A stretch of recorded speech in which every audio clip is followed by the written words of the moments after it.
my mind was uneasy, blurry with a soft fog caused by 2-for-1 burritos at Chipotle.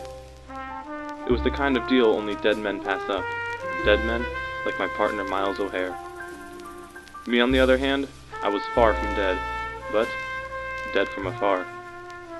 I had a free period before European history, so, with nothing else to do, I decided to take a little stroll down the hall.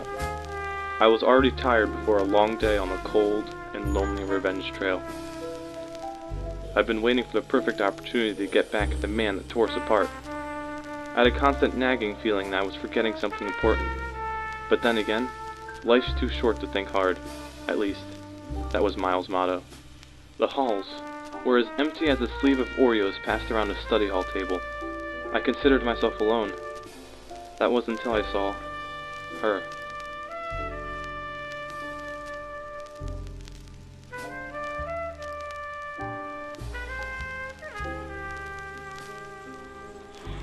Hey!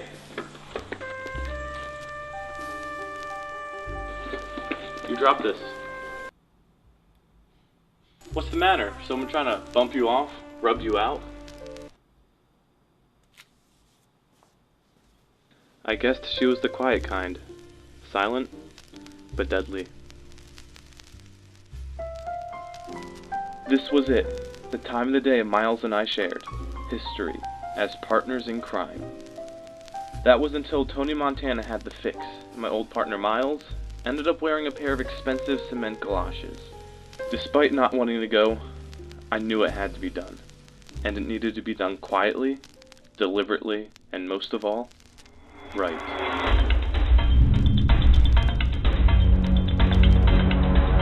Sam, sit down. Not again.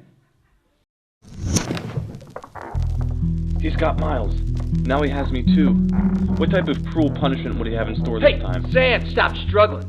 You don't want to make it worse, do you? I'll tell you right now, you'll end up like your old pal O'Hare, swimming with the fishes last week. Alright guys, just remember today is your exam day, so we got to cover some of the French Revolution material that we've talked about the last 2 weeks. You guys should be good. We've covered it all in your chapters. Everyone's doing There had been something nagging me in the back of my mind all morning, and I knew what it was. I'd forgotten to study for this test.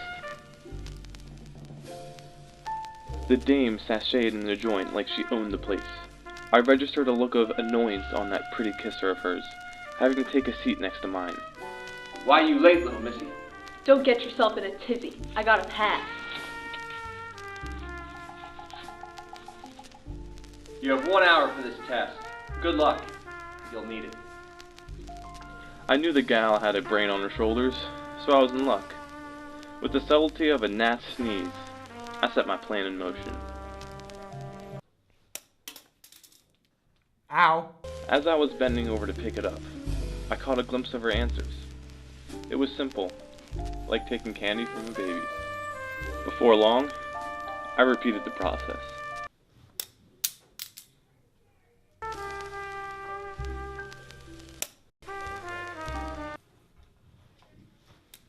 Ow, Mr. Montana, Sam keeps throwing his pencil at me. What were you doing? Were you cheating? Again? He was. I saw him looking at my answers. What are you doing? I thought you were in on this. You and I were a team. The gal had a heart of ice. She thrust a dagger into my heart, and she laughed doing so. Sam! What did I tell you? One more time and I was giving you a 0 on this test. Not again. I'm starting to think Miles wasn't the only one at fault.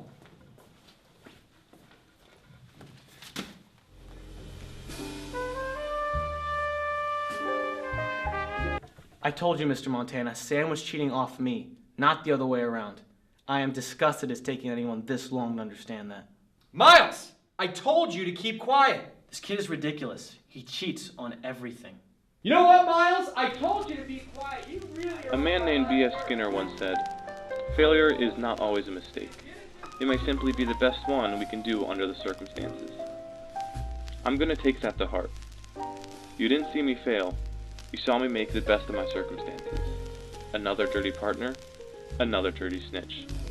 Unfortunately, it's the life we live in a Noir.